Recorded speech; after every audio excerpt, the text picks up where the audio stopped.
पतिव्रत शक्ति के श्राप से राम को उनकी सेना सहित भस्म कर दूंगी। यदि देवी मंदोदरी का कोप शांत नहीं हुआ तो संभव है कि वो अपना वचन सत्य कर डालेगी।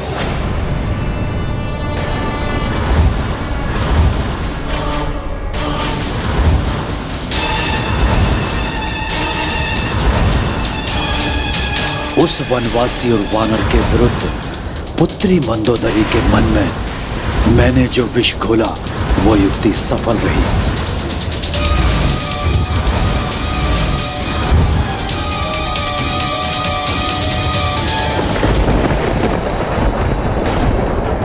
इतना भीषण बवंडर अकस्मात कहां से उत्पन्न हो गया?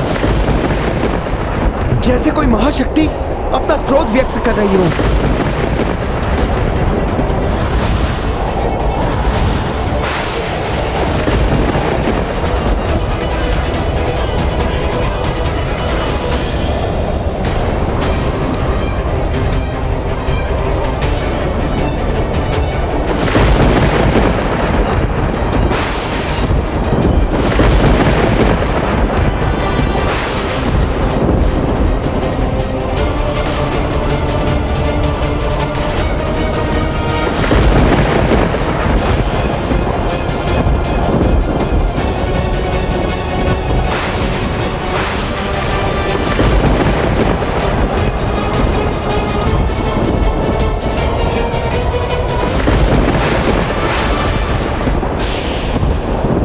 महारानी मंदोदरी यहाँ? कहाँ है मेरे पति के वधिक राम, जिन्होंने छल से मेरे पति की हत्या की है, जिसका प्रतिशोध लूंगी मैं। अपने श्राप से मिटा दूंगी सभी को, भस्म कर दूंगी उस राम को मैं।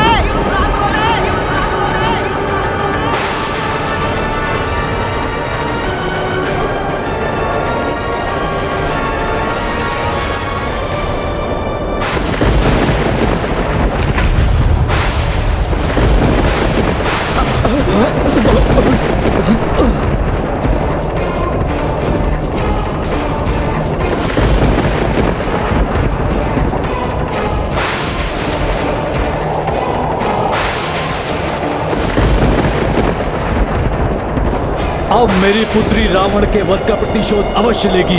उसके कोप से कोई भी सुरक्षित नहीं रहेगा, ना ही राम, ना ही हनुमान और ना ही वानर सेना।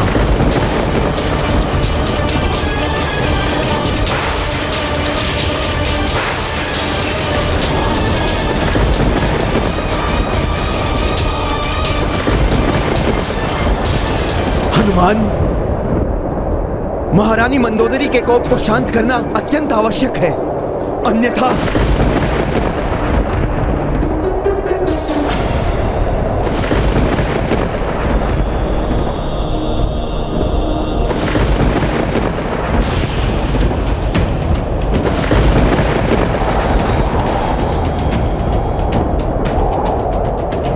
देवी मंदोदरी का दुखी होना उचित है। यदि वो ये समझती हैं कि मैंने कोई अधर्म किया है या मुझसे कहीं कोई अमर्यादित व्यवहार हुआ है तो वो जो भी श्राप देंगी मैं अपनी मर्यादा का पालन करते हुए स्वीकार कर लूंगा। नहीं प्रभु,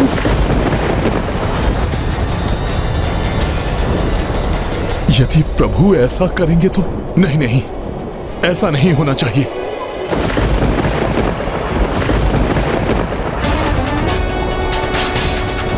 पतिव्रत के तेज से तो ब्रह्मांड कंपित हो उठता है। त्रिदेव विवश हो जाते हैं।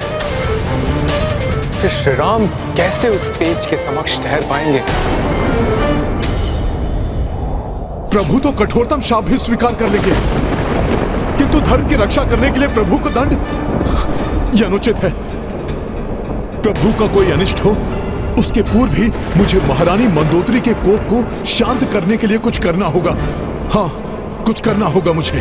प्रभु श्री राम के बाण से कभी भी कोई अधर्मी नहीं बच सकता और न ही किसी निर्दोष पर प्रभु का बाण प्रहार करता है। ऐसे मर्यादा पुरुषोत्तम है श्री राम। मामा जामवंत का कथन असत्य नहीं हो सकता। मात्र अधर्मियों का नाश किया है प्रभु के बाणों ने।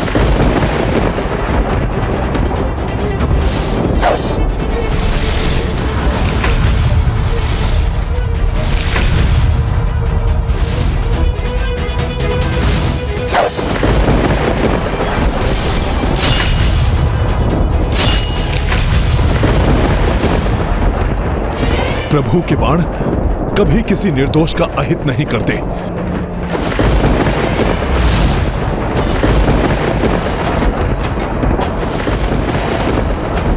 प्रभु,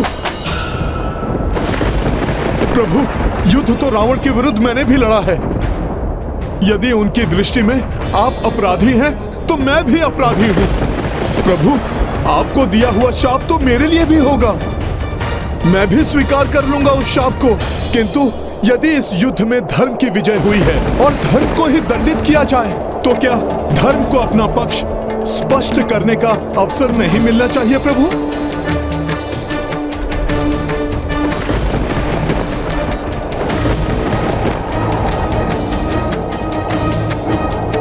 कथन तो तुम्हारा उचित है हनुमान। तो मुझे उनके समक्ष अपना पक्ष रखने की अनुमति दीजिए। और यदि फिर भी वो हमारे कृत्य को अधर्म मानती हैं, तो मैं स्वयं उनसे कह दूंगा कि आप अपने शाप से भस्म कर दीजिए हम दोनों को। तुम ऐसा कर सकते हो हनुमान। किंतु प्रभु, इसके लिए मुझे आपके एक बाण की आवश्यकता है।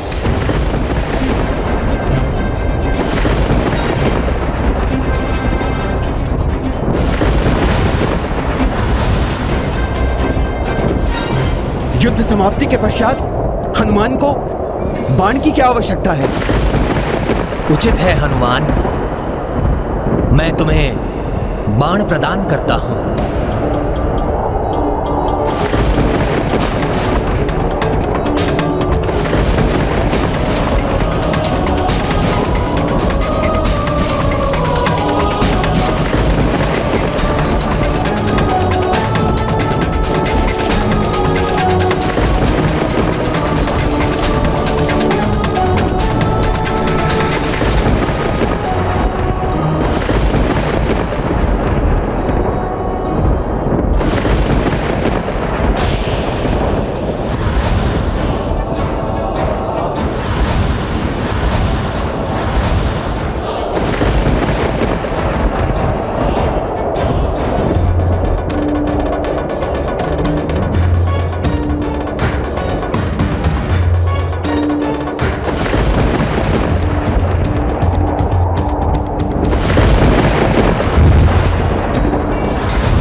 हनुमान ने ये क्या किया?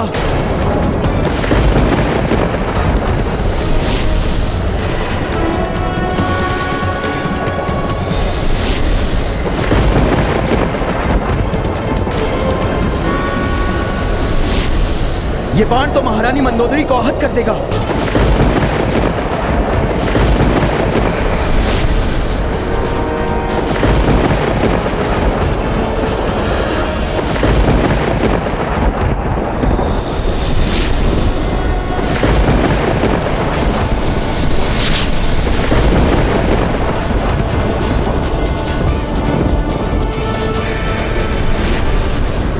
हनुमान ने मुझ पर प्रहार किया।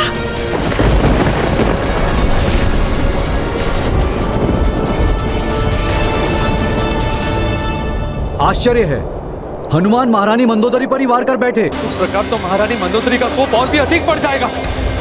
आशा है हनुमान स्वयं के लिए और अधिक संकट उत्पन्न नहीं करेंगे।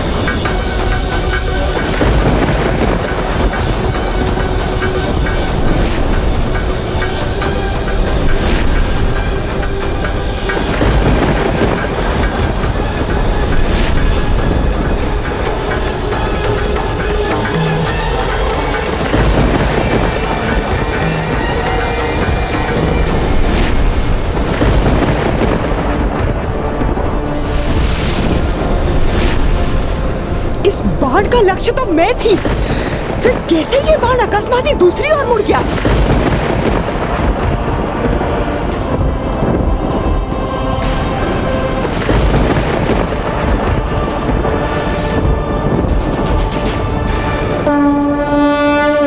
रावण वध से कुपित खड़ी थी, शाप की हठ पतिव्रताड़ी थी। सिद्ध की कपि मंदोदरी आगे, मर्यादा श्री राम न लांघ।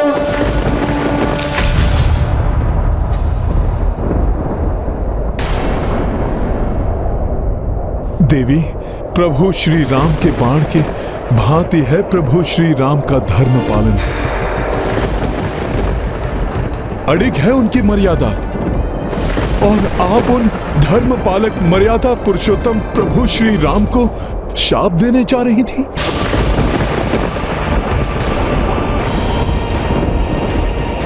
देवी, आप स्वयं देखिए, जिन प्रभु का बाण भी किसी निर्दोष पर वार करने से पूर्व ही दिशा बदल लेता है, यहां तक कि धरती पर उगी हुई घास को भी हानि नहीं पहुंचाता, तो ऐसे धर्म पालक प्रभु श्री राम कैसे कोई अधर्म कर सकते हैं? ढोंग है ये धर्म पालन का, धर्म पालन का। मेघनाथ की पूजा को रोकने के लिए तुम्हें और विभीषण को भेजकर किस धर्म का पालन कर रहे थे तुम्हारे प्रभु?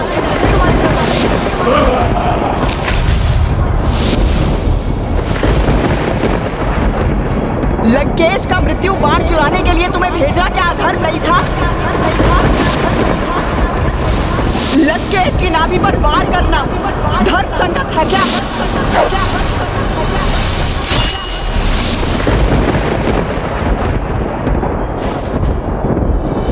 देवी, मेघनाद ने सदैव माया युद्ध करके नियमों को तोड़ा है। पूजा के द्वारा वो और मायावी शक्तियां अर्जित करना चाहता था, इसीलिए उसे रोकना आवश्यक था देवी।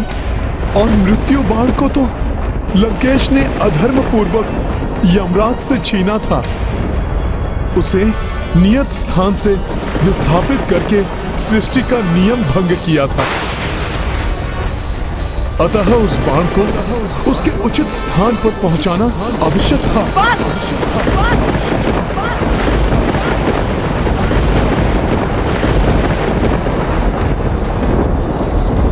कपट पूर्वक धर्म और मर्यादा की सीमाएं लांघने वाले तुम्हारे प्रभु और तुम दोनों को आज मेरे श्राप का भागी होना ही पड़ेगा।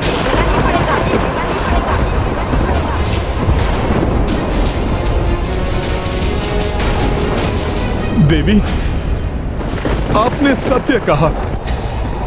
कदाचित प्रभु ही अधर्मी हैं, अमर्यादित हैं। प्रभु स्वयंवर में विजयी होने के पश्चात भी उन्होंने विवाह करने से मना कर दिया था, क्योंकि उन्होंने पिता से आज्ञा नहीं ली थी। पिता के दिए वचन को पूर्ण करने के लिए राजपाट का त्याग, ये अधर्म था देवी।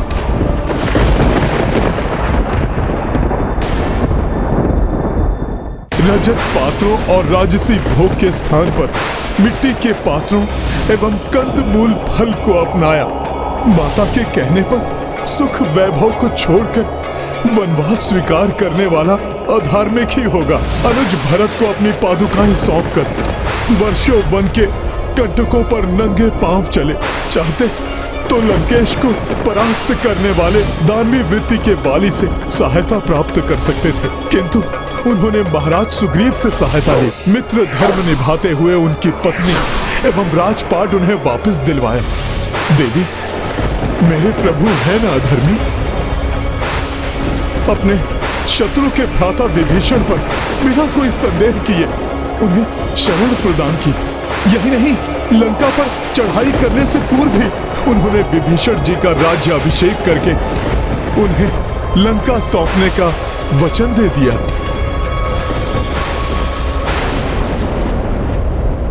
जिससे कि कोई ये आक्षेप ना लगा सके कि उन्होंने अपने राज्य विस्तार के लिए लंका पर चढ़ाई की। देवी,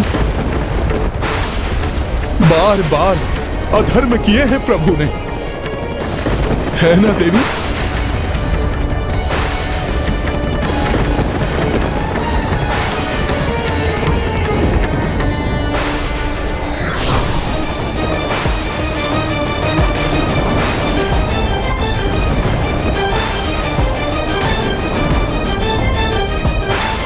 जिनकी पत्नी हरण करके लंका में लाई गई,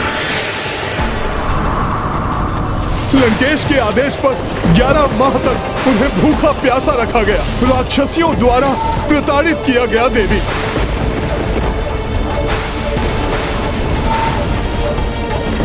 सब कुछ जानते हुए भी प्रभु ने लंकेश को बार बार संभलने के अवसर दिए।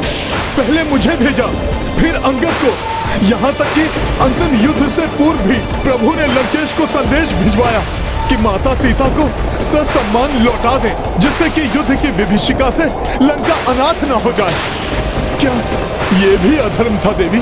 अपनी पत्नी को रक्षराज के चंगुल से मुक्त कराने के लिए प्रभु लंका आए। देवी बताइए, क्या अधर्म किया प्रभु ने?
देवी, यदि प्रभु शापित हुए तो हम सब भी शापित होंगे। हाँ, हम सब भी प्रस्तुत हैं। हमें भी श्राप दीजिए। हाँ, हम सब भी प्रस्तुत हैं। हाँ, हमें भी श्राप दीजिए। हाँ, हमें भी श्राप दीजिए। हमें भी श्राप दीजिए।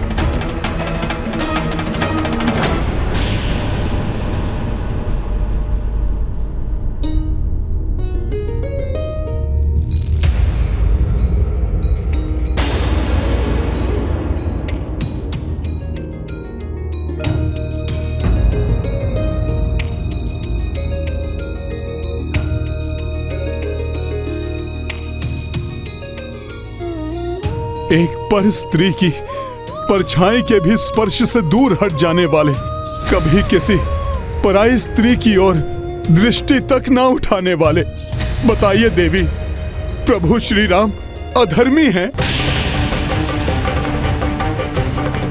अमर्यादित हैं, है ना देवी?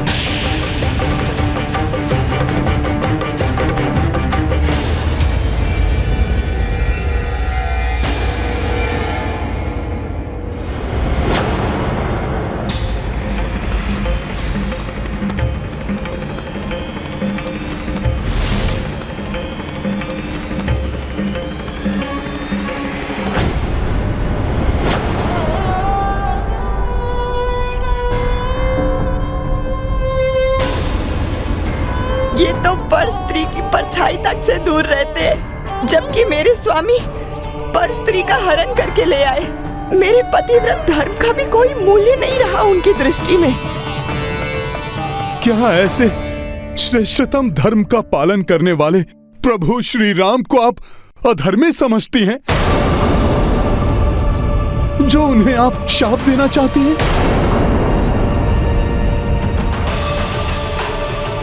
देवी, क्रोध वो घना अंधकार है जो नेत्रों के समक्ष सूर्य की भांति चमकते हुए सत्य को भी छिपा देता है।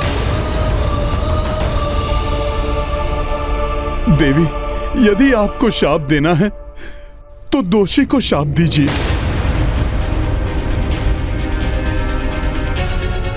निर्दोष को शाप देना अधर्म है।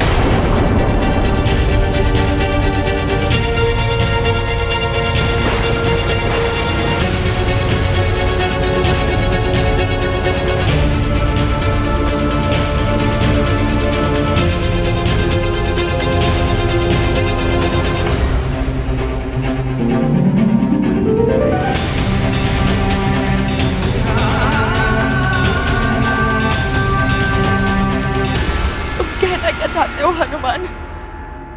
देवी, प्रभु श्री राम को तो कुछ ज्ञात ही नहीं था। मैं स्वयं गया था मृत्यु बाण लेने।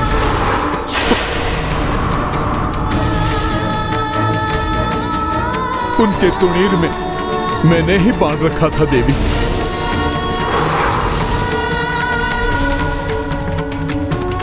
उन्होंने उस बाण को लंकेश के वक्ष पर चलाया था, किंतु उस बाण की दिशा परिवर्तित हुई मेरे वेग से।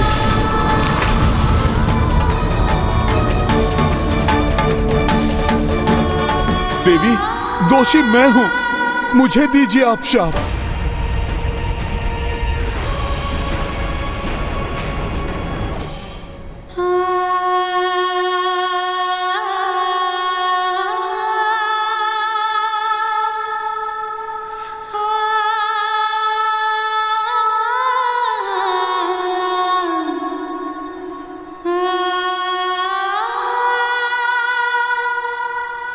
हनुमान ने सत्य ही कहा था। क्रोध के अंधकार में डूबे मेरे नेत्र सत्य के सूर्य को देख नहीं पा रहे थे। अति विछोह से क्षुब्ध मेरा विवेक धर्म और अधर्म का भेद ही भुला बैठा था। इसीलिए शाप देने चली आई। मुझे क्षमा कर दे मर्यादा पुरुषोत्तम श्री राम।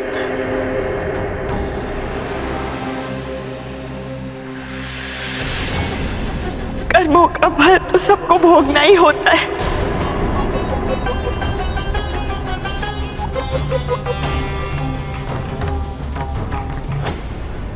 धन्यवाद हनुमान, तुमने समय रहते मुझे अधर्म करने से बचा लिया।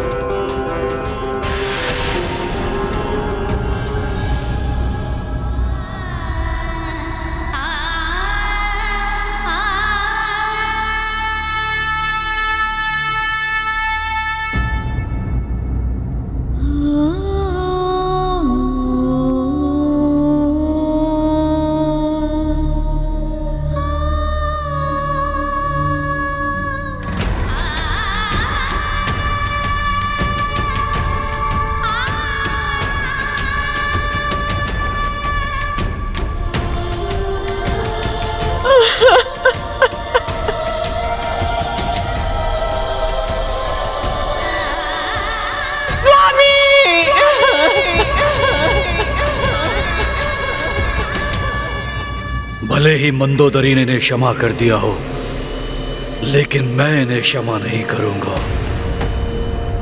रावण के वध का दंड इन्हें भोगना ही होगा, अवश्य भोगना होगा। ये क्या से क्या हो गया स्वामी? कभी इंद्रदेव जिनसे भयभीत रहते थे, जिन्होंने यमराज को विवश कर दिया, कैलाश को उठा लिया, जिनके नाम मात्र से बड़े बड़े योद्धा प्राणहीन हो जाते थे, आज वो ब्रह्मदेव के वंशज प्राणहीन है। कैसी भाग्य की क्रीड़ा है ये। सदैव स्वर्ण शैया पर शयन करने वाले, रत्न जड़ित आभूषणों से सुशोभित होने वाले लंकेश आज धरा पर धूल दूसरे पड़े हुए हैं।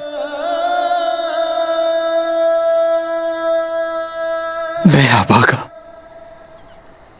अपने भ्राता को क्यों नहीं समझा पाया, क्यों उन्हें अधर्म के पथ से नहीं हटा पाया। महाबली, महातपस्वी, महाज्ञानी भ्राता को क्यों नहीं बचा पाया मैं। धिक्कार है मुझ पर भ्राता, मुझे क्षमा कर दी।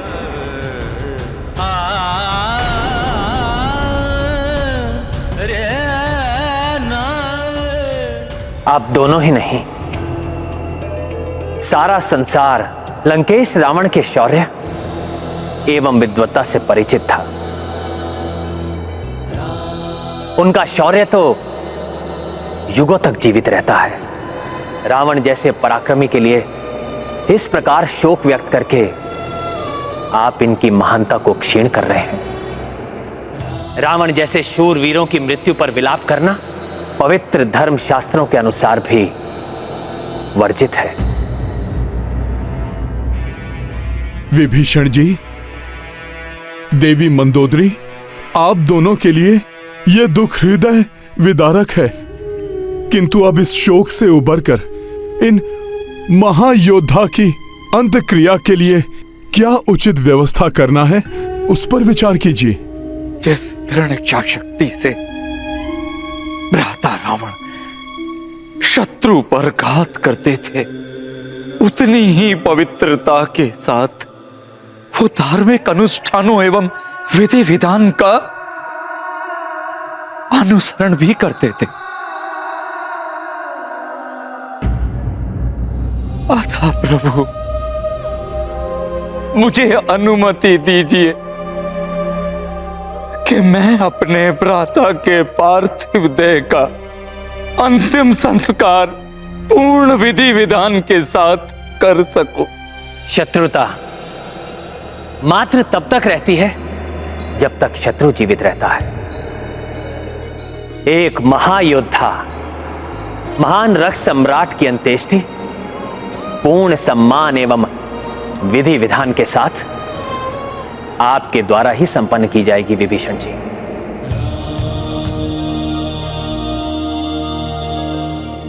कल जो भी प्रथम मुहूर्त हो, उसमें इनकी अंत्येष्टि की व्यवस्था करें। देवी मंदोदरी, आपके दुख से हम भी द्रवित हैं,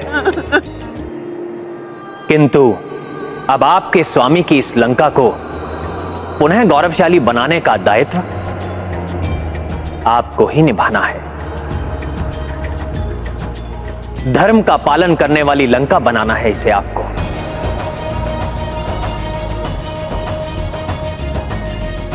मैंने विभीषण जी को राजा बनाने का वचन दिया है। इस युद्ध से पूर्व ही मैं आपका राज्य अभिषेक कर आपको लंका का राजा घोषित करूंगा, परंतु आपका पद एवं वर्चस्व पूर्व के समान ही होगा। आप राज कार्य में पूर्ण स्वतंत्रता के साथ हस्तक्षेप कर सकती हैं। ये राज्य मुझसे प्रथम महारानी मंदोदरी का ही रहेगा। राजकाज पर इनका पूर्ण नियंत्रण बना रहेगा, किंतु अभी सर्वप्रथम भ्राता रावण की अंत्येष्टि की व्यवस्था करनी है।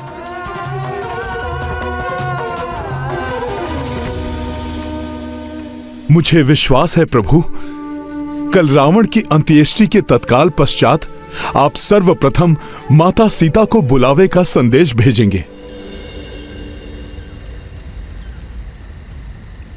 माता त्रिजटा, लंका एवं देवी मंदोदरी के लिए जितनी कठिन आज की ये रात्रि है, उतनी ही कठिन मेरे लिए भी है। कदाचित वनवास के 14 वर्षों में सबसे अधिक कठिन रात्रि, एक ऐसी निशा जिसका एक एक पल प्रातः काल की प्रतीक्षा में एक एक वर्ष के समान लंबा हो गया है। प्रतीक्षा की अंतिम घड़ियां ऐसी ही लंबी होती हैं देवी सीता। ऐसे में धैर्य भी साथ छोड़ने लगता है, और आप ही नहीं, प्रभु श्री राम की भी यही दशा हो रही होगी।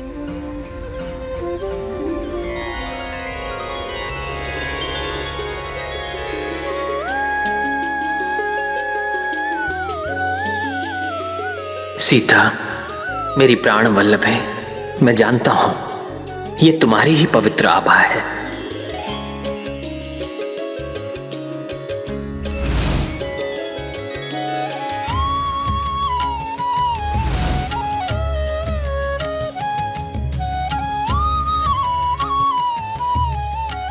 प्रभु,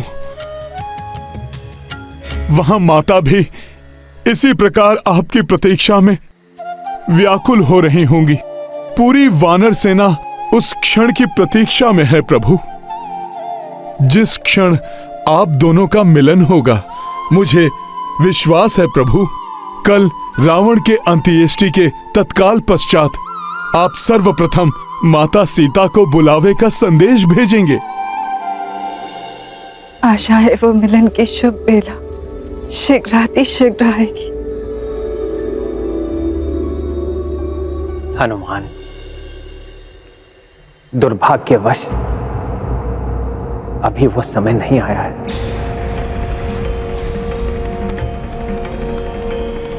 अपने जमाता के वध का प्रतिशोध लिए बिना शांत नहीं होगा ये दानव शिल्पी मैं।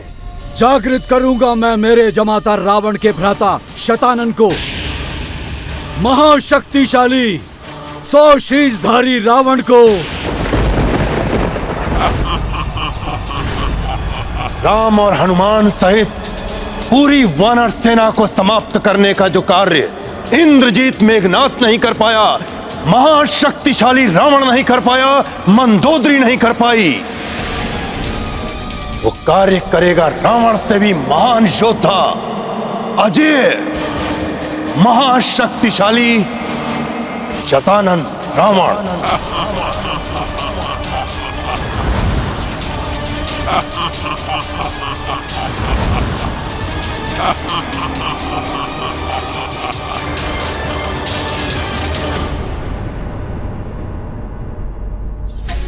अब क्या हो गया? अब माता के मिलन में कौन सी बाधा है? प्रभु, ऐसा क्यों कह रहे हैं आप कि माता सीता से मिलन का अभी समय नहीं आया है? प्रभु, यदि अभी भी कोई बाधा है तो आप मुझे बताइए। मैं किसी भी मूल्य पर उस बाधा को दूर करने के लिए तत्पर हूं। हनुमान, मेरा एवं सीता का मिलन जिसकी प्रतीक्षा हम दोनों को ही नहीं सभी को है, वो मिलन अभी नहीं हो सकता, क्योंकि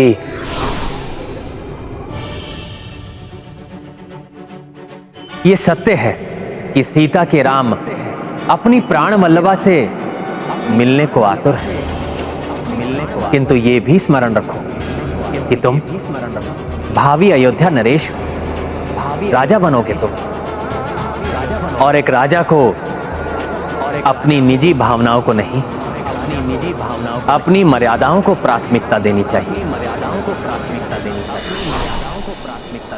ऐसी कोई चिंता की बात नहीं है हनुमान। पहले मुझे कुछ कर्तव्य पूर्ण करने हैं, जैसे वो वचन जो मैंने विभीषण जी को दिया था उसे निभाना है। कहीं प्रभु किसी दुविधा में तो नहीं है? प्रभु, यदि ऐसा है तो मैं स्वयं जाकर विभीषण जी के राज्य अभिषेक की व्यवस्था आरंभ कर देता हूं, जिससे कि कल रावण का दाह संस्कार होते ही अविलंब पूर्ण विधि विधान से विभीषण जी का राज्य अभिषेक संपन्न हो सके और हम माता सीता का स्वागत कर सकें। प्रणाम प्रभु।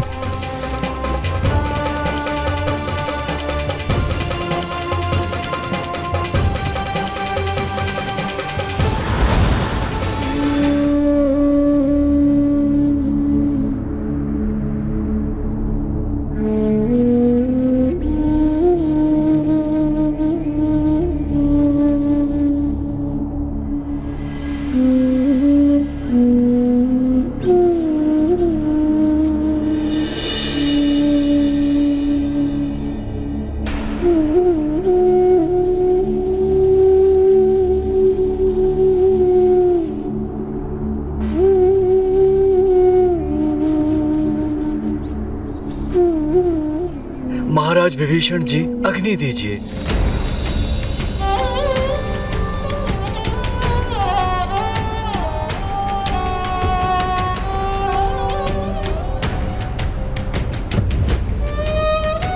नहीं, नहीं,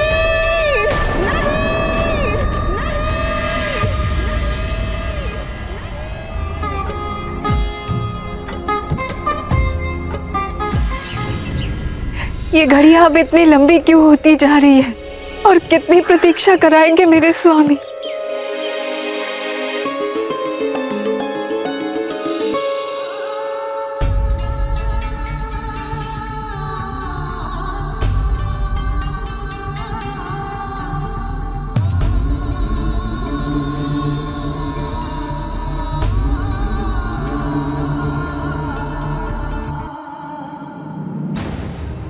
आशीर्वाद दीजिए प्रभु कि मैं लंका में धर्म की ज्योति जगा सकूं, एक अच्छे राजा की भांति लंका की प्रजा की सेवा कर सकूं। महाराज विभीषण जी, आप भी स्वयं धर्म का पालन करने वाले राजा हैं, इसलिए मुझे विश्वास है आपके सुशासन में लंका की प्रजा अवश्य ही धर्म के पथ की ओर अग्रसर होगी। आपकी हितकारी नीतियों के बल पर लंका पुनः सुख एवं समृद्धि को प्राप्त होगी। मेरा आशीष सदैव आपके साथ है।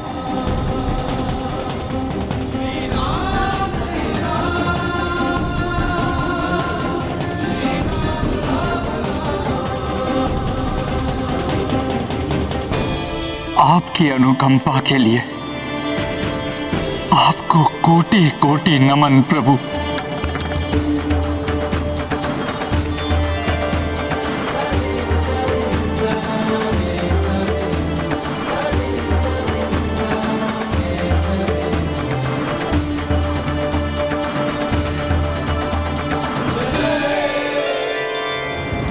अब तो समस्त कार्य संपन्न हो गए, अब विलंब क्यों कर रहे हैं प्रभु माता सीता को बुलाने में? कदाचित कोई आ रहा है, अवश्य ही कोई मेरे स्वामी का संदेश लाया होगा।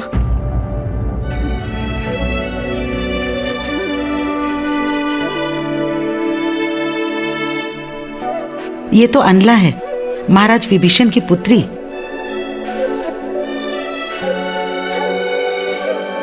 देवी सीता, पिताश्री महाराज का राज्य अभिषेक हो गया है, वो प्रभु श्री राम से आशीर्वाद लेने गए हैं। और स्वामी श्री राम ने भी तो कोई संदेश भिजवाया होगा ना?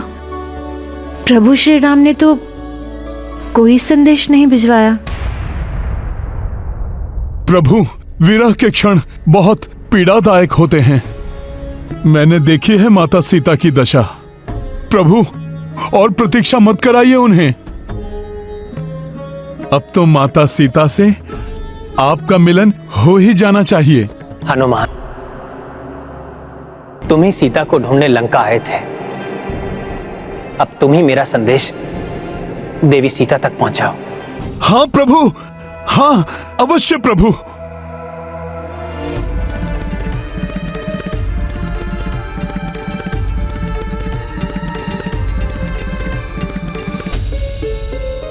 ना जाने प्रभु श्री राम का संदेश कब आएगा।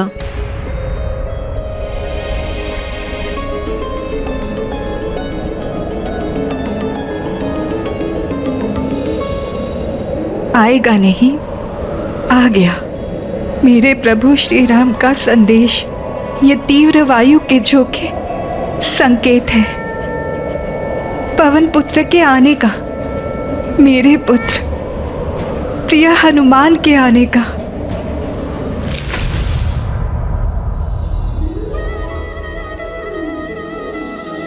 प्रणाम माता। पुत्र, ले आए मेरे स्वामी का संदेश? क्या कहा उन्होंने? अवश्य ही वो स्वयं आ रहे होंगे मुझे लेने।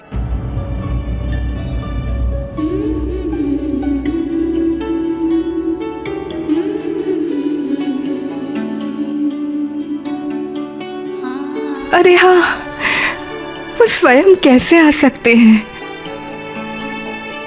उन्हें यहाँ आने के लिए तो लंका में प्रवेश करना पड़ेगा। मैं तो प्रसन्नता के अतिरिक्त में भूल ही गई थी कि 14 वर्ष का वनवास पूर्ण किए बिना वो यहाँ लंका में प्रवेश नहीं कर सकते हैं। स्वामी ने कोई संदेश तो भेजा होगा ना मेरे लिए। हाँ माता, प्रभु ने आपके लिए संदेश भेजा है कि बताओ पुत्र बताओ, मेरी व्यग्रता मत बढ़ाओ। स्वामी ने जो भी कहा है शीघ्र मुझे बताओ।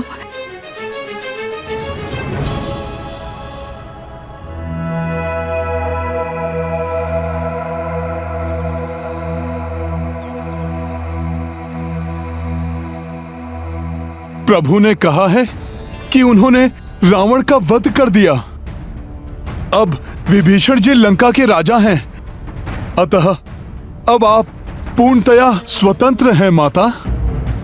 माता, अब आपको यह निर्णय लेना है कि आप अब क्या करना चाहती हैं।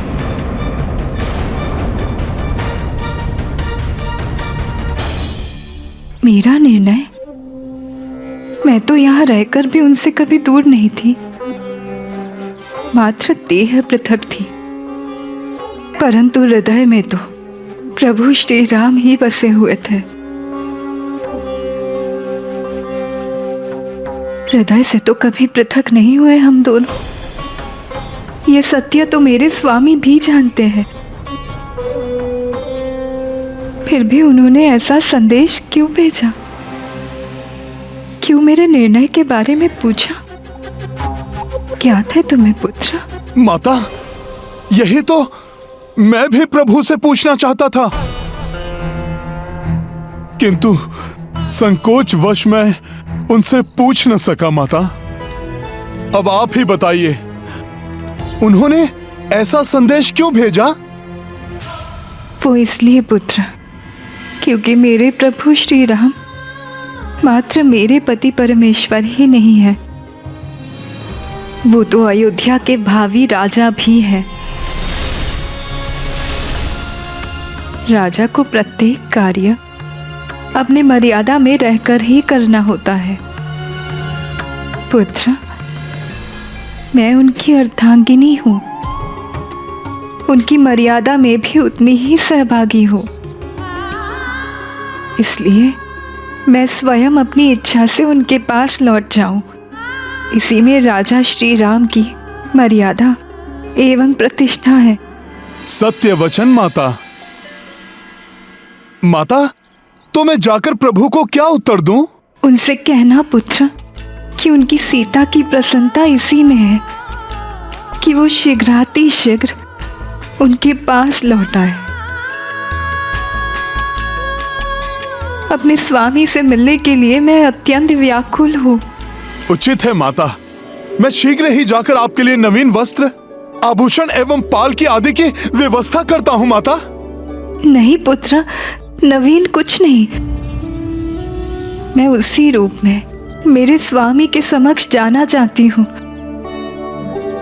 जिस रूप में उन्होंने मुझे पंचवटी की कुटिया में छोड़ा था। उसी आभूषण पहनना चाहती हूँ जो मैंने गिराए थे और तुम्हें मिले थे। माता, वो आभूषण तो प्रभु ने अपने प्राणों से भी अधिक संभाल कर रखे हुए हैं।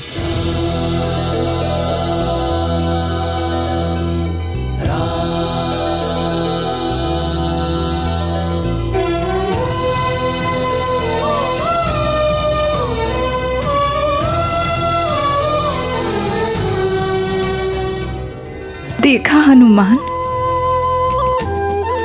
ऐसा है उनका प्रेम कि मेरे आभूषण को भी हृदय से लगाए रहते हैं।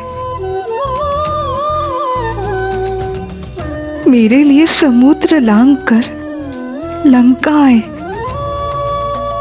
और पति धर्म ऐसा कि मुझ पर कुदृष्टि डालने वाले राक्षस राज रावण का वध किया।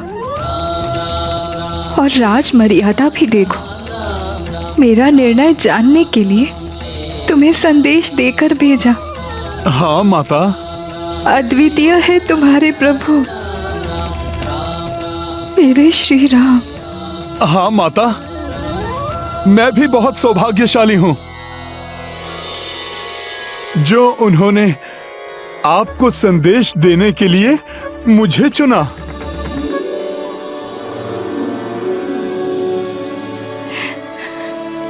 हाँ पुत्र।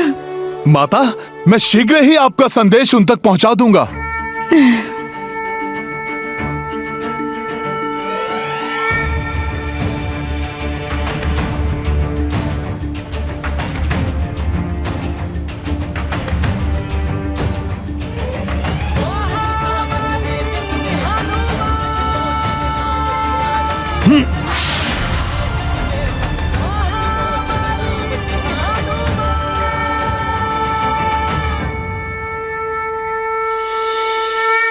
प्रभु, माता ने कहा है कि वो इन्हीं आभूषणों को धारण करके पूर्व वाली वेशभूषा में ही आपके समक्ष उपस्थित होना चाहती हैं।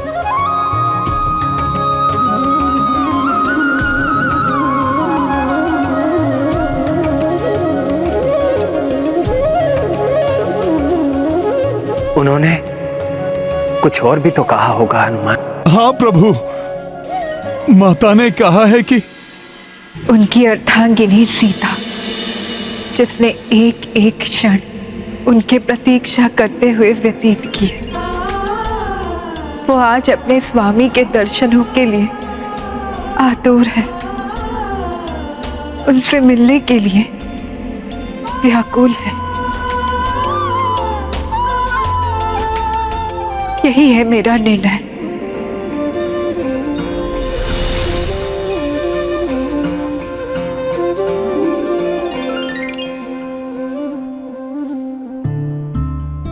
हनुमान, ये आभूषण लेकर जाओ।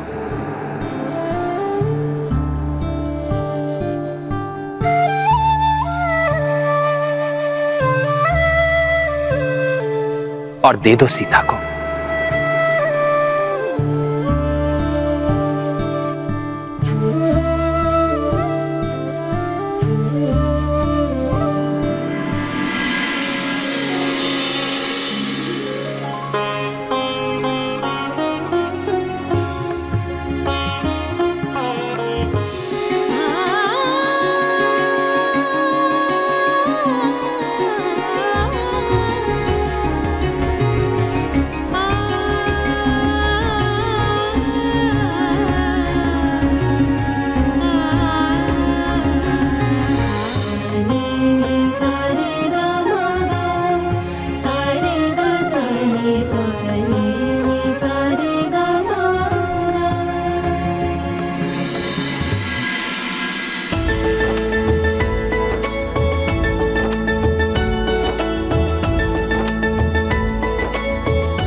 शीघ्रता करो वानर वीरों, माता किसी भी क्षण आती होंगी।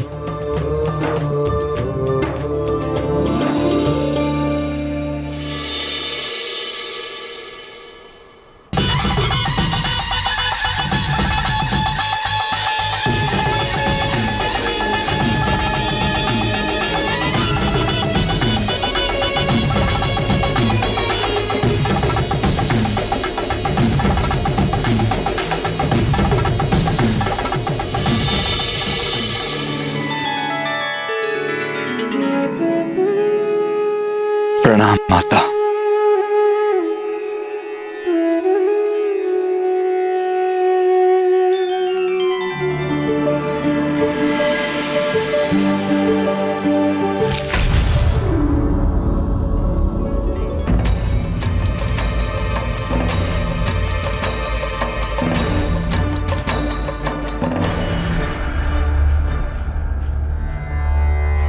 प्रभु, इस अपार हर्ष के समय जब माता से आपकी भेंट होने वाली है, आपके श्री मुख पर दुविधा के चिन्ह लक्षित हो रहे हैं प्रभु। माता अवश्य ही देवी के सदृश दिखाई देती होंगी। जब प्रभु स्वयं विश्व स्वरूप हैं, तो माता तो साक्षात देवी लक्ष्मी ही होंगी ना। सत्य है, तीनों लोकों में माता जैसी दिव्य कोई अन्य हो ही नहीं सकती।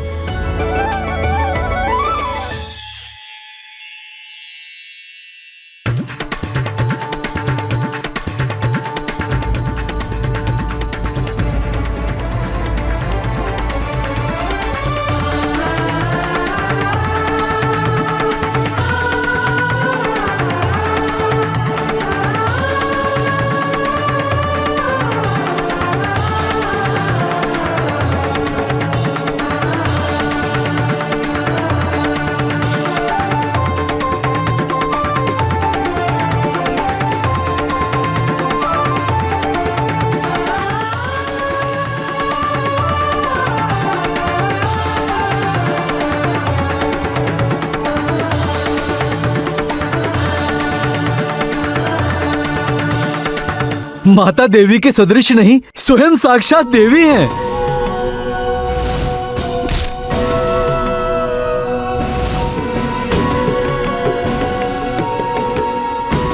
पवित्रता एवं वात्सल्य की साक्षात प्रतिमूर्ति है माता। जनक नंदिनी माता सीता की, जनक नंदिनी माता सीता की, जनक नंदिनी माता सीता की।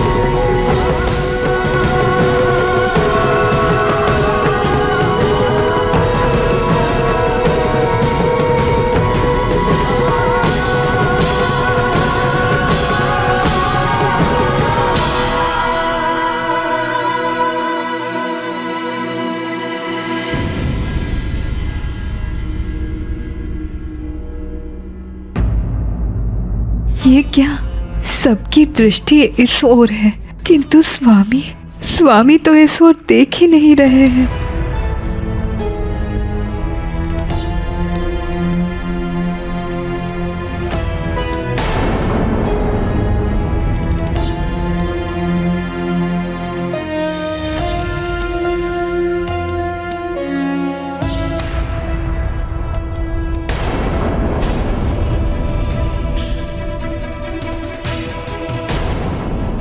अब ऐसी कौन सी दुविधा में है मेरे श्री राम, जो दृष्टि उठाकर इस ओर देख भी नहीं रहे हैं। ये मर्यादा के बंधन भी कितना विवश कर देते हैं। मेरी सीते भी सोच रही होगी कि उनके समक्ष उनकी प्राण वल्लभा इतने दिनों के पश्चात आई भी, किंतु वो उसे देख तक नहीं रहे हैं।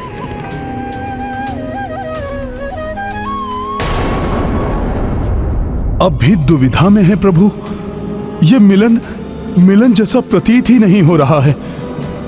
वो क्या है जो प्रभु और माता के मिलन में अब भी बाधा बना हुआ है?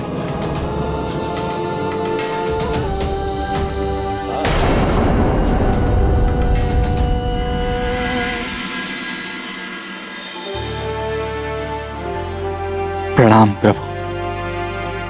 आपका सेवक विभीषण, लंका नरेश आपकी भार्या माता सीता को पूर्ण सम्मान सहित आपको समर्पित करने हेतु लेकर आया हूं।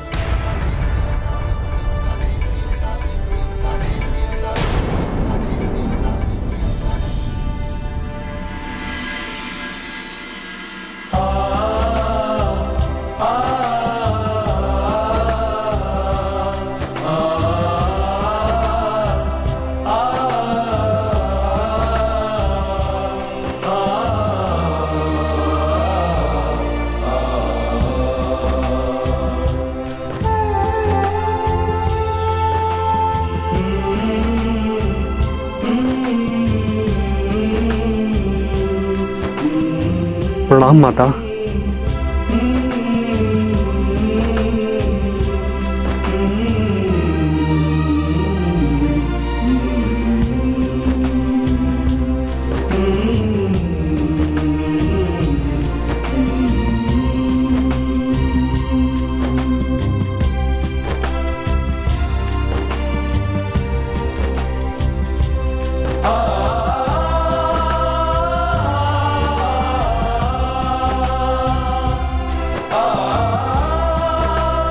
प्रणाम माता। अब तो देखिए अपनी सीता को मेरे श्री राम।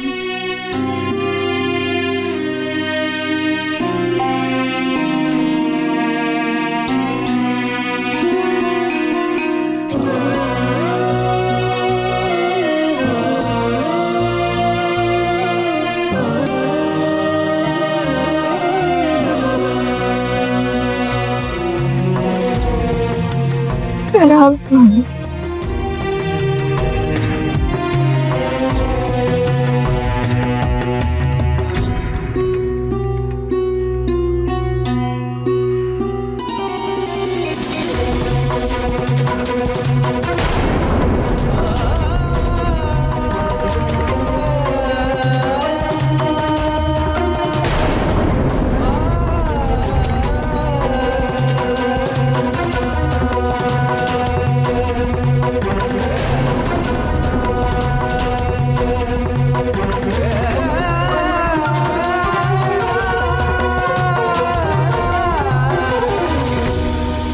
प्रभु, माता आपके समक्ष हैं। आपकी एक दृष्टि के लिए व्याकुल है माता। किंतु प्रभु, आपकी दृष्टि उनकी ओर उठ क्यों नहीं रही? जब ये देखकर आपके इस तुच्छ सेवक का हृदय फटा जा रहा है प्रभु, फिर माता के हृदय पर तो न जाने क्या बीत रही होगी।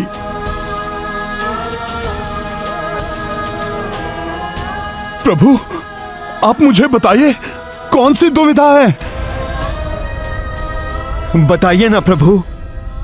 अवश्य ही स्वामी के अंतस में कोई बहुत बड़ा अंतर्द्वंद चल रहा है। आप ऐसा क्यों कर रहे हैं भैया? जिन भाभी माँ के सम्मान की रक्षा के लिए हमने इतना सब कुछ किया, आज जब वो आपके समक्ष हैं, तो आपके नेत्र उनकी ओर क्यों नहीं उठ रहे? प्रभु, आपकी इस उपेक्षा का क्या कारण है? कोई शंका है तो बताइए प्रभु। हम सब आपकी हर एक शंका का समाधान करने को तत्पर हैं। हाँ प्रभु, आप कुछ तो बताइए।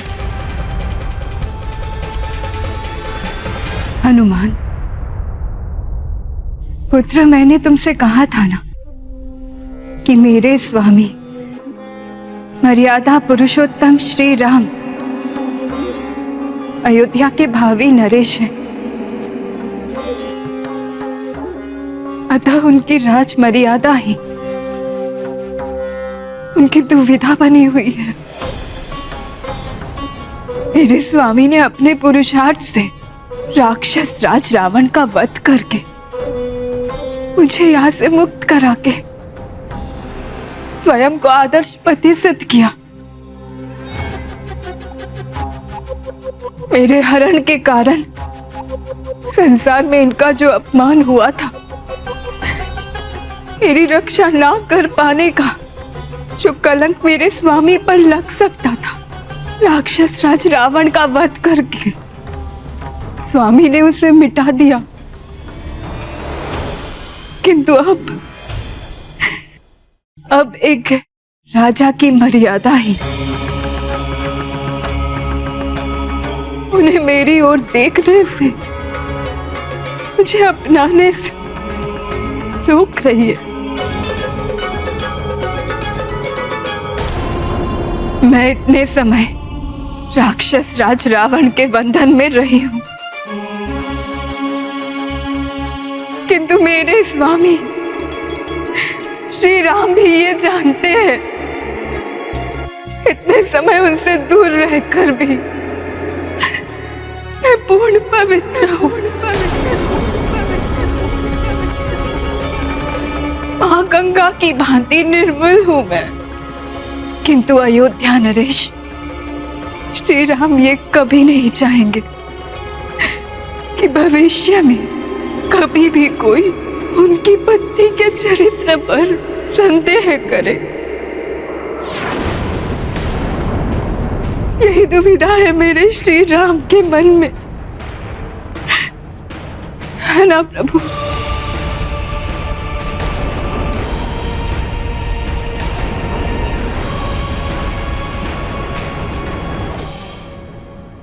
ये सत्य है सीते, सत्य है ये।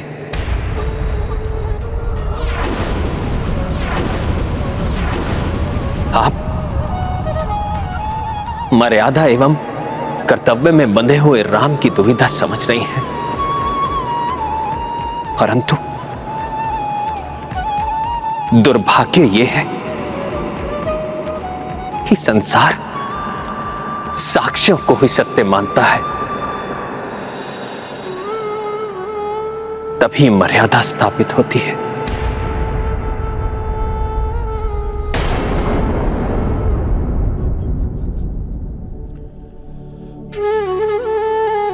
किंतु स्वामी, मैं अपनी पतिव्रत धर्म की शपथ लेकर कहती हूँ कि मैं पूर्णतया पवित्र हूँ।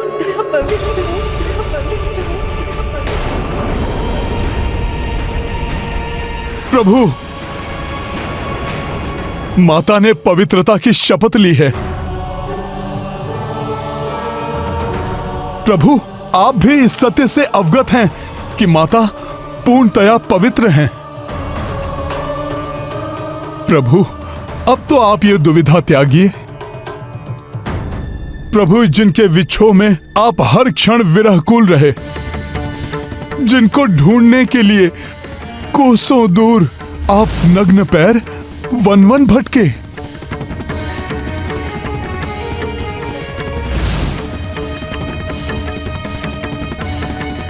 जिनके लिए आपने हम सहस्त्र वानरों को एकत्रित किया,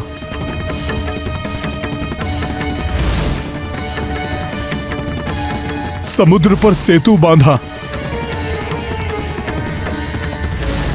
माता का हरण करने वाले रावण का एकाकी ही वध करके उसे घोर पाप का दंड दिया।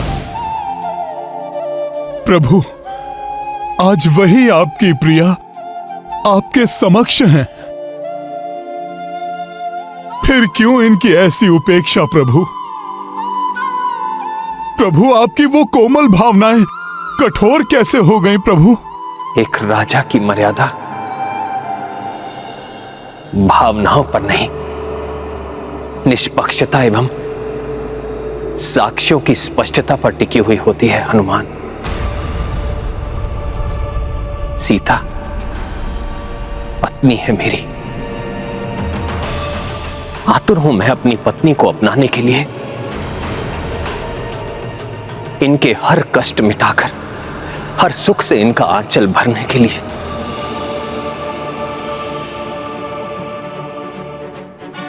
किंतु एक भावी राजा बंधा हुआ है, अपने सिद्धांतों से, अपनी मर्यादा से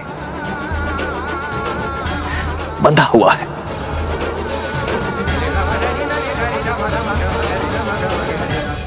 एक राजा की मर्यादा आज मेरी पवित्रता का प्रमाण चाहती है।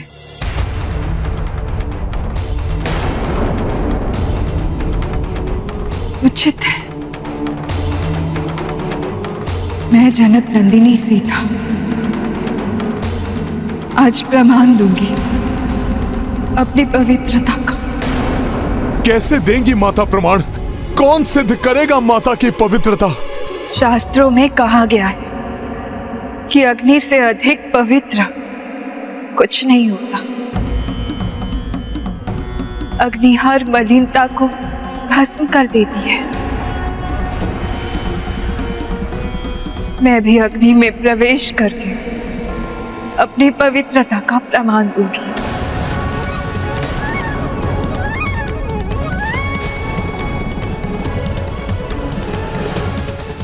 यदि मेरे चरित्र पर कोई दोष होगा तो मैं भस्म हो जाऊंगी।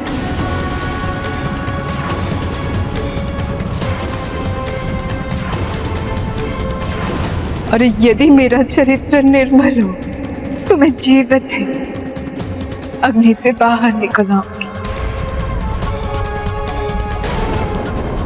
भैया, भाभी माँ को ऐसा करने से मना कर दीजिए। प्रभु, अग्नि से कौन जीवित निकल पाया है? प्रभु, प्रभु, अनर्थ हो जाएगा। रोक लीजिए माता को।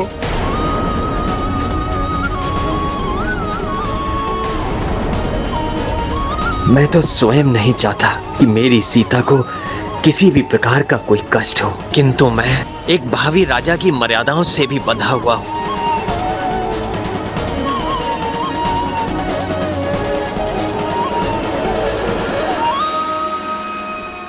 स्वामी, आपका ये मौन मेरे निर्णय के लिए आपकी सहमति दर्शाता है।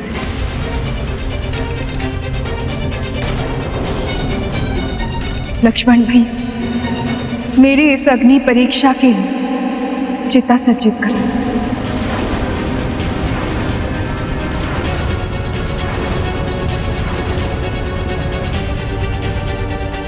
भैया, रोके भाभी माँ को।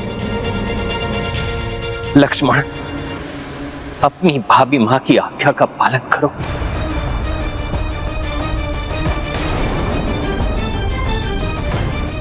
लक्ष्मण भैया, और विलंब मत कीजिए।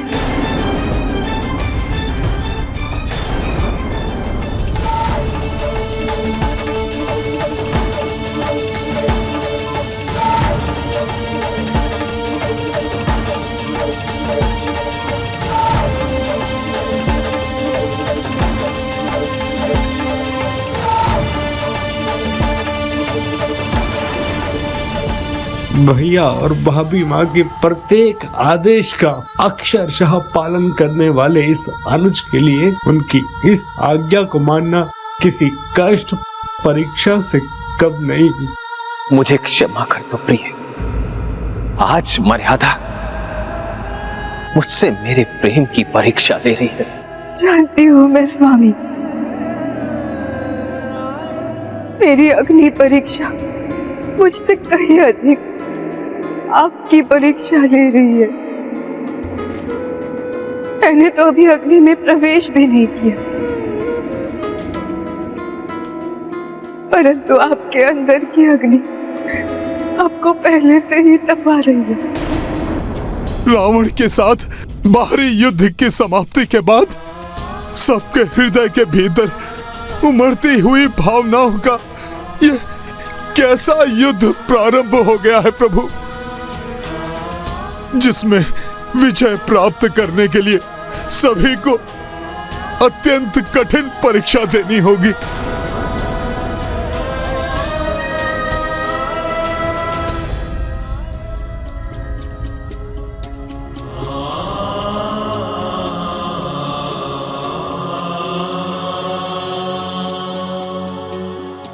कितने निष्ठुर हो गए हैं भैया और भाभी माँ, और उनके समक्ष कितना विवश हो गया हूं मैं।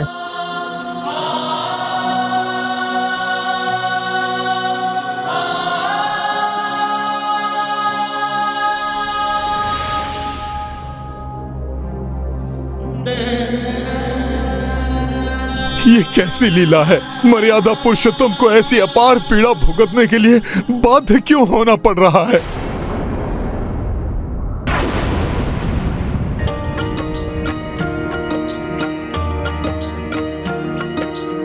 सीताग्नि परीक्षा लाए, अनल अनुज लक्ष्मण दहकाए। विवश खड़े देखे हनुमाना,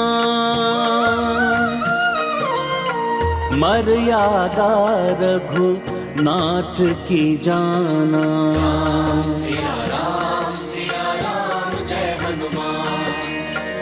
देव तभी जड़बत हो देखी, कैसी घड़ी जे विधि ने लेखी। इत चले पावक वैदेही माई, उत्मन अगन जले रघुराई।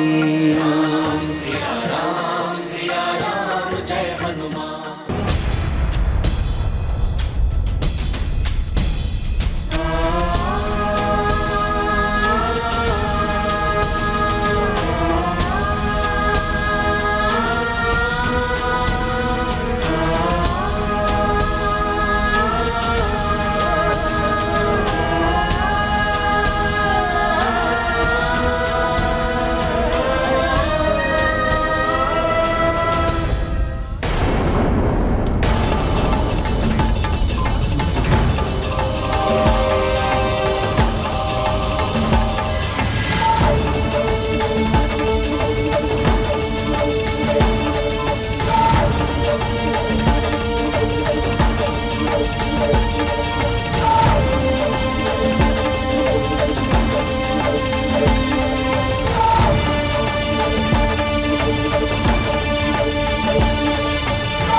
माता अग्नि में प्रवेश करने वाले हैं।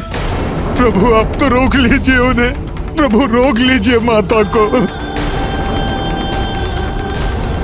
कर्म, विचार और वाणी से जिस प्रकार मैं अपने कर्तव्यनिष्ठ और धर्मनिष्ठ स्वामी के प्रति अटलता से निष्ठावान रही हूँ, उसी प्रकार हे अटल अग्नि, संपूर्ण सृष्टि साक्षी होगी जब आप मुझे रक्षित करेंगे।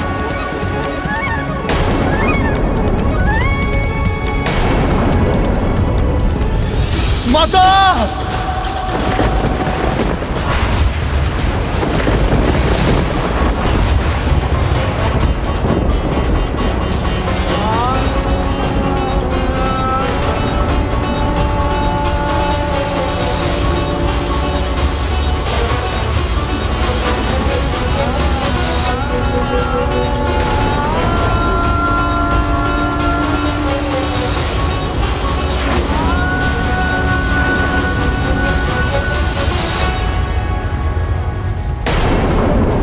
चिंता, दुविधा, भय, संशय कुछ नहीं, मात्र विश्वास है मेरे हृदय में। नाथ की मर्यादा स्थिर रहेगी, मेरा सत्य प्रमाणित होगा।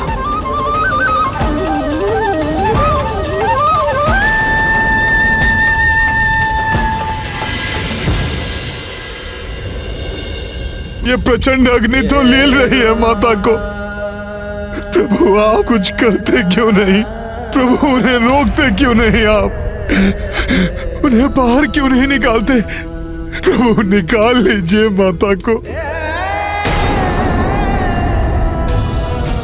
सीते, मर्यादा का बंधन मुझे अपनी भावनाओं पर नियंत्रण करने पर बाध्य करता है। समझ गया प्रभु, आप कठोरता का आवरण अवश्य ओढ़ लें, परंतु आपके भीतर की कोमलता कहां छिप सकती है? अग्नि में प्रवेश मां ने किया है प्रभु, परंतु अग्नि में जल तो आपका निर्मल हृदय रहा है। सीते, मां गंगा के समान पवित्र हो तुम, ज्ञात है मुझे। ये कैसी विवशता है जिसके कारण तुम्हें अग्नि में प्रवेश करना पड़ा। हे सीते, तुम्हें तनिक भी क्षति पहुंची तो तुम्हारे वियोग में मैं भी जीवित नहीं रह सकूंगा। प्रभु की वेदना अश्रु बनकर उनके नेत्रों में आ ही गई। हनुमत वेदना वर्णन क्लिष्टा, तप रहे पीड़ा कपिष्टा। सीता माई और रघुराई, देखी दशा मन भर भर आई। सिया राम जय हनुमान। इत मर्यादा बंधे रघुनाथा, उत आदेश बंधे हनुमाना। अश्रु चक्षु से ले निकासी, वातावरण में बैठी उदासी। आपको कुछ नहीं हो सकता। जिस प्रकार जल में विलीन नहीं हो सकता, वायु के प्रचंड वेग से उत्पन्न आंधी पर्वत को नहीं डिगा सकती, उसी प्रकार ये अग्नि कितनी भी प्रचंड क्यों न हो जाए, ये आपको नष्ट नहीं कर सकती माता।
हे भाभी माँ, निष्ठुर नियति कैसी विकट परीक्षा ले रही है आपकी, भैया की और हम सभी की। माता को कोई हानि पहुंचे ये असंभव है।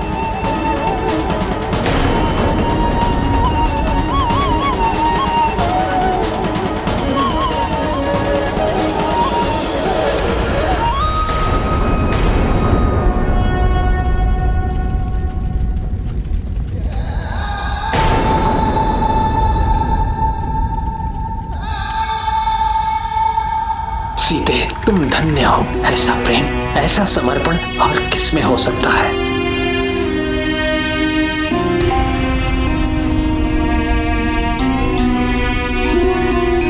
परंतु अग्नि परीक्षा पूर्ण हो गई।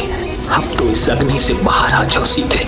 इस अग्नि में ओझल होकर तुम भी मेरी परीक्षा ना लो, अन्यथा मैं मर्यादा भूलकर स्वयं भी इस अग्नि में समा जाऊंगा।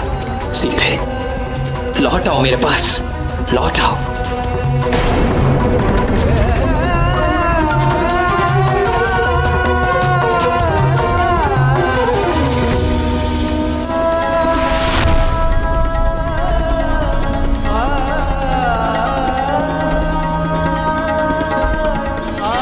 माता सीता कुशल हैं, वे अपनी अग्नि परीक्षा में सफल रहीं।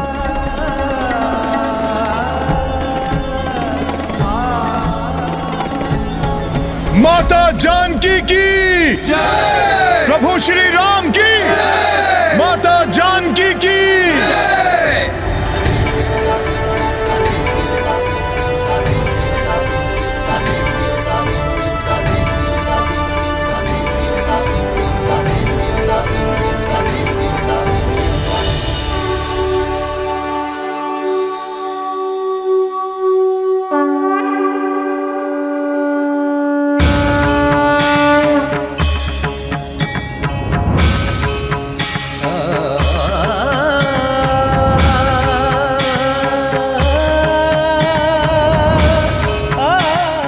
प्रणाम महादेव, प्रणाम ब्रह्मदेव, प्रणाम माता,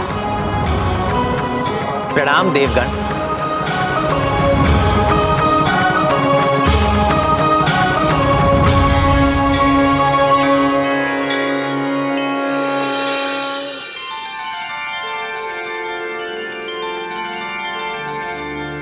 हे श्री राम, हे धर्मशील, मन, वचन, बुद्धि और नेत्रों से जिन्होंने सदा आपको अपने हृदय में बसाकर रखा, आपको ही देखा, पूजा, वो उत्तम और पावन चरित्र को धारण करने वाली विशुद्ध हृदया, पाप विमुक्त देवी सीता ने मुझ अग्नि में अपना समावेश करके अपनी पवित्रता से मुझे और भी पवित्र बना दिया।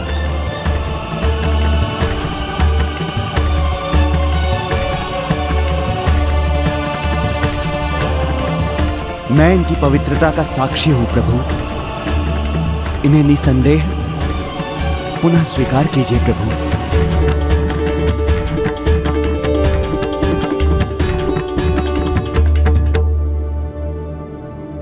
हे अग्निदेव, सूर्यदेव की उष्णता, चंद्रदेव की शीतलता पर जिस प्रकार प्रश्न चिन्ह नहीं लग सकता, उसी प्रकार मेरी सीता तो पवित्रता की पुंज है। उन पर संशय तो स्वयं अपने ऊपर विश्वास खोने के समान है।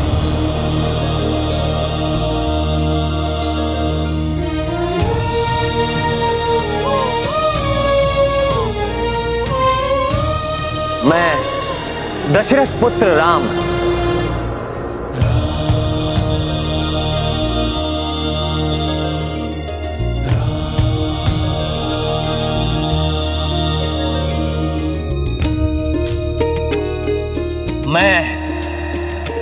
दशरथ पुत्र राम अग्नि के समक्ष, त्रिदेवियों के समक्ष, सभी देवी देवताओं के समक्ष, स्वयं ब्रह्मदेव के समक्ष और महादेव के समक्ष, संपूर्ण संसार के समक्ष ये घोषणा करता हूं कि देवी सीता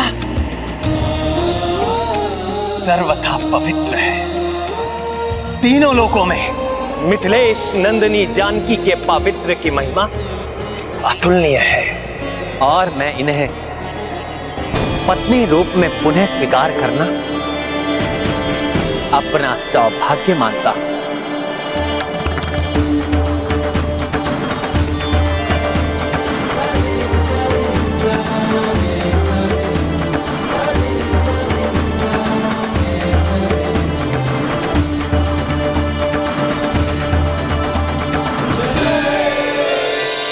एक समान विचार है, एक दूसरे के लिए एक समान भावनाएं हैं, बिना एक शब्द कहे एक दूसरे के मन को पढ़ लेते हैं। दो नहीं, ये एक ही तो है, इसीलिए इन्हें दो भागों में विभक्त कर एक दूसरे से अलग करना कहां संभव है।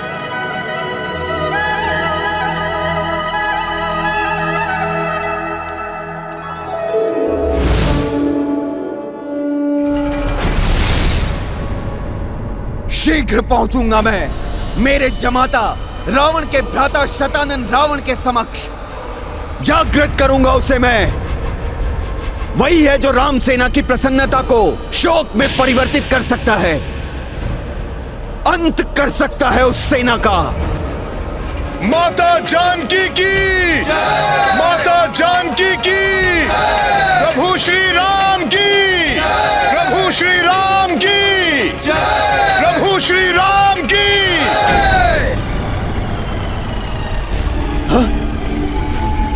मुझे आभास हो रहा है यही कहीं है शतानन। शीघ्र उसे ढूंढकर मात्र जागृत करना है मुझे, फिर होगा विध्वंस उस राम सेना का।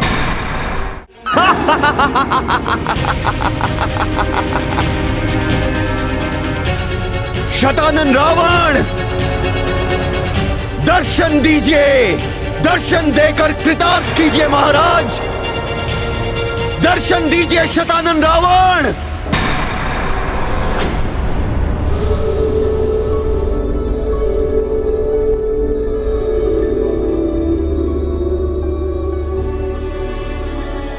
दर्शन दीजिए।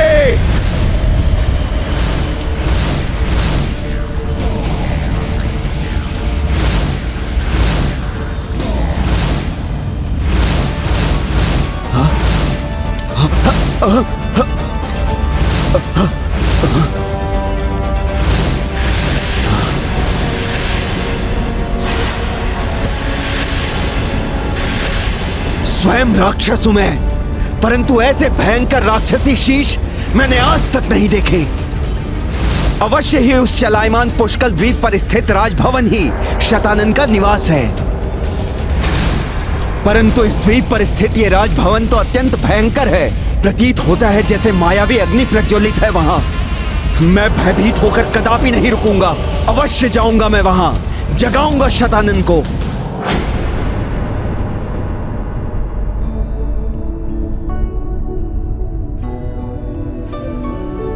क्या हुआ हनुमान? पुत्र हनुमान, अब तुम्हारे नेत्रों से अश्रु क्यों प्रवाहित हो रहे हैं? माता, मेरी और संपूर्ण वानर सेना की प्रसन्नता ही अश्रु रूप धारण कर व्यक्त हो रही है। आप दोनों के इस शुभ मिलन के जिस सुखद पल की कल्पना हमारे साथ समस्त देवी देवताओं और समस्त संसार ने की थी, वही सत्य रूप लेकर हमारे समक्ष प्रस्तुत हुई है।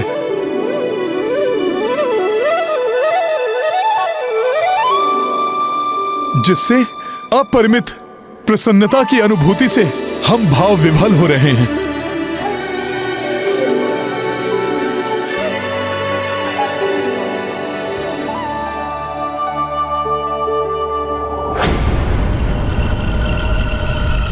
कैसा भयंकर मायावी संसार है ये। शतानन के सहस्त्र शीश तैर रहे हैं वायु में।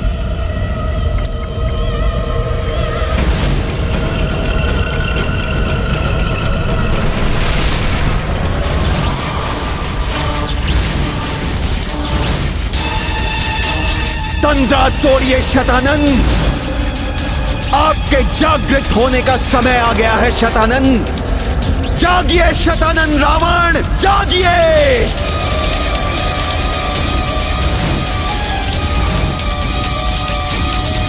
अपनी निद्रा से जागृत होइए शतानन रावण। और तैयार हो जाइए राम और उसकी सेना को मृत्यु की गोद में सुलाने के लिए।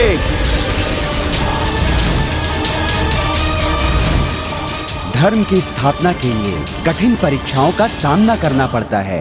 राम भक्त महाबली हनुमान को जानना हो तो चैनल को सब्सक्राइब करें और बेल आइकॉन दबाना न भूलें।